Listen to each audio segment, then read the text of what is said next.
I had the most hilarious download the other day in the bath, as usual. And it has to do with relationships and having patterns of choosing intensity and maybe even a preference for being love bombed. That's something that I think most women have fallen for in the past.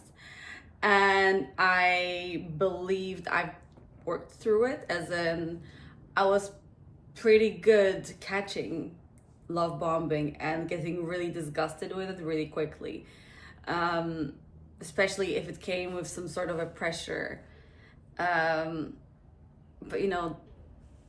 to love bomb well, you also have to be smart if you're dealing with a smart woman. So maybe just maybe, telling me on the first date that I would be a great mom and imagining us as a family is more of a turn off for me than anything else. But if he was smart, he would have known. But yeah, so I worked through this preference for intensity in relationships, and the light just turned on. All right, let's move. It's like a light bulb moment. So yeah, I've gotten pretty good in setting boundaries and taking care of these boundaries. However, I think I got to a final test a couple of months ago where I met somebody who seemed so genuine and so into my mind and didn't ask me for anything, but became really, really intense really fast. But I just took it as a sign of love and admiration and adoration, because to me it is a natural thing to be loved and adored and be shown love. One thing that doesn't work is love bombing, like in a traditional sense, because as soon as you remove the bombing, the love, I just stop being interested, because what do you mean you're not showing me all of this love? So yeah, the relationship sparked. It was fantastic for the first few weeks, and I was in Spain really quickly. Suddenly we're talking very serious plans, and he's following through on these plans, and everything's amazing. Well, of course, at some point the mask has slipped, and I got my shit together quite quickly. But I was like, it got me thinking, why did I actually allow myself to be love bombed this time, even though normally I wouldn't fall for it? And obviously this was because this guy was really smart and knew what I wanted to hear, not what he thought I would want to hear.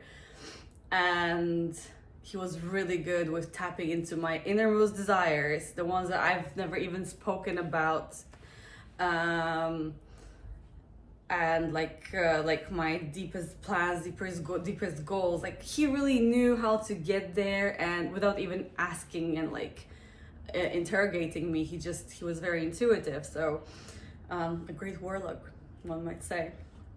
So that really took a turn on my ego, because I thought, we were already sort of done with people like that in my life. And that got me thinking about love bombing in general, and how I mistake intensity for true interest, and how I assume that something is wrong if I don't get immediate commitment, if I don't get immediate, I'm moving to a different country for you, because that's happened so many times already, right? Yeah, it was pretty natural to me that things would move really quickly, and with big gestures, grand gestures, and the gifts, and moving countries. Like, seriously, I think that happened like 4 times or more. So I thought this was healthy.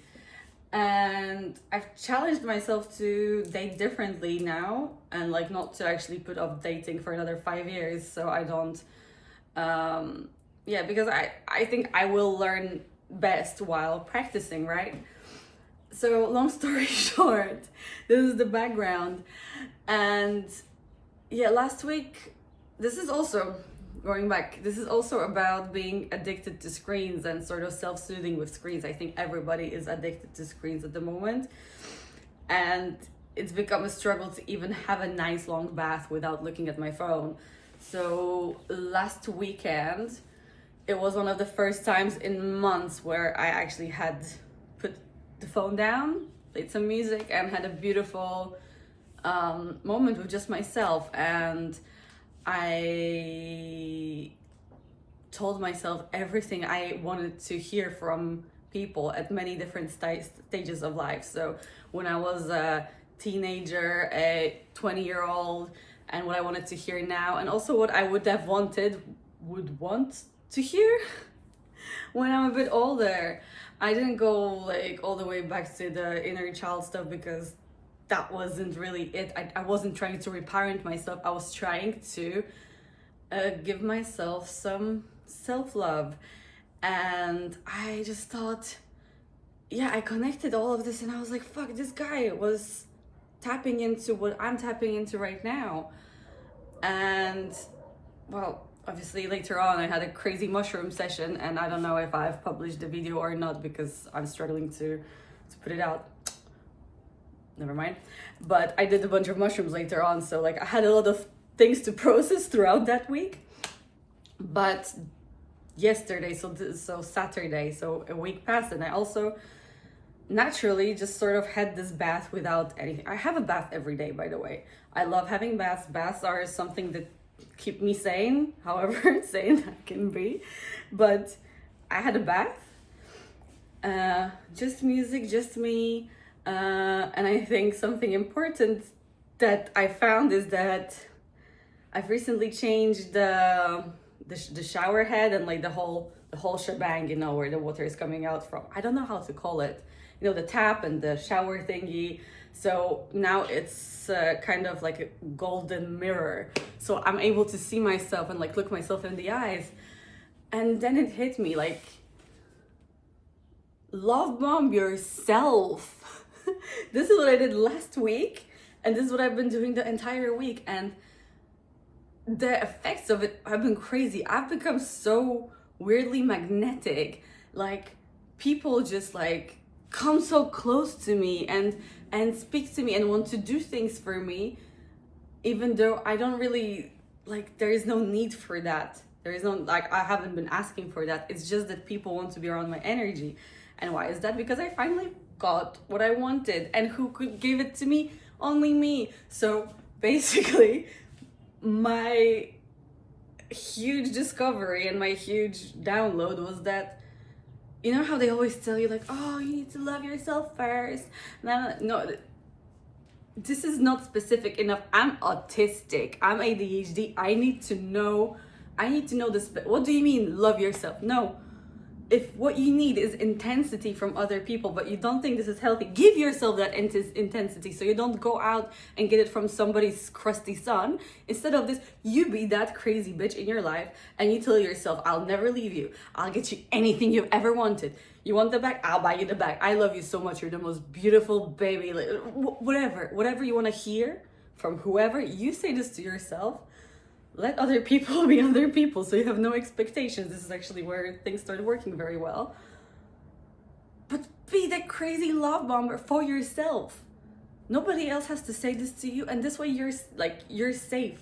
Nobody will ever have any control over you by using words, which is fucking witchcraft. We don't, as much as I love witchcraft, and I am a witch, I don't want people to be putting spells on me, and I don't want this for anybody else, especially other women, because we can fall into the power of words more than the actual reality, right?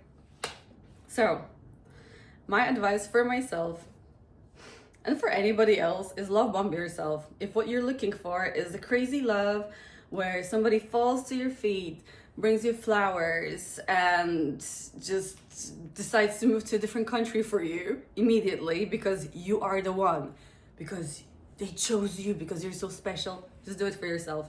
Literally be so crazy and speak to yourself this way, like, I would do anything for you. I'm gonna do this. Like, what do you want? Tell me any of your wishes, I'll do it. And then obviously you do it for yourself, right? Would you not move to a different country for yourself if you had the best opportunity? You would, because you're the love of your life. See, it's, I don't know, maybe somebody said this before, but I've never heard that before. And it's been a week and I'm so happy because I am finally, there's no attachment to, like, I don't want to hear anything. For the first time ever, when I speak to men, I'm just like, I'm just gonna observe. I'm just gonna observe what you have to tell me, what you want to tell me, because I've already heard it all. My glass is full. Yeah, so you can't love bomb me because I love bomb myself. Like, loved bomb? Love bombed myself. Like crazy. And that's so safe. It's like building your own financial portfolio. Like, this way nobody can buy you because you already have your shit. Then they can only add to your shit, right? Like, you're not a needy person. And that was the tiny neediness I was not aware of. And I'm very, very proud of this realization. And if anybody's tried that, I'm very curious of what you think and what you wanted to hear from others and from yourself. Like, just run wild with it. If that's, even if you're not an artist, but you tell yourself you're a very talented painter, fuck it, say it. Who's gonna stop you? You. Why? just say the shit you want to hear. And you'll be surprised with what you actually wanted to hear. I'm curious where it's gonna take us. But yeah, don't let these dusty, crusty men tell you what you want to hear. You say it to yourself. If you want, I can say it to you as well, if that helps. At least it will be honest, but I will not make any promises. I'm not moving to a different country for you. I will do it for myself because I love me so much and I deserve the best. I'm gonna spoil myself. I'm gonna make myself a really nice dinner with candles. Ooh, you know what I'm gonna do? I'm gonna change my own sheets because I know I love it. Ooh, I can buy myself some perfume. I'll take myself out for a very romantic walk. Oh, you know what I want to tell myself? I'm so talented. I'm so proud of me for making this video. See, now I think we're touching on daddy issues, but let's not go there.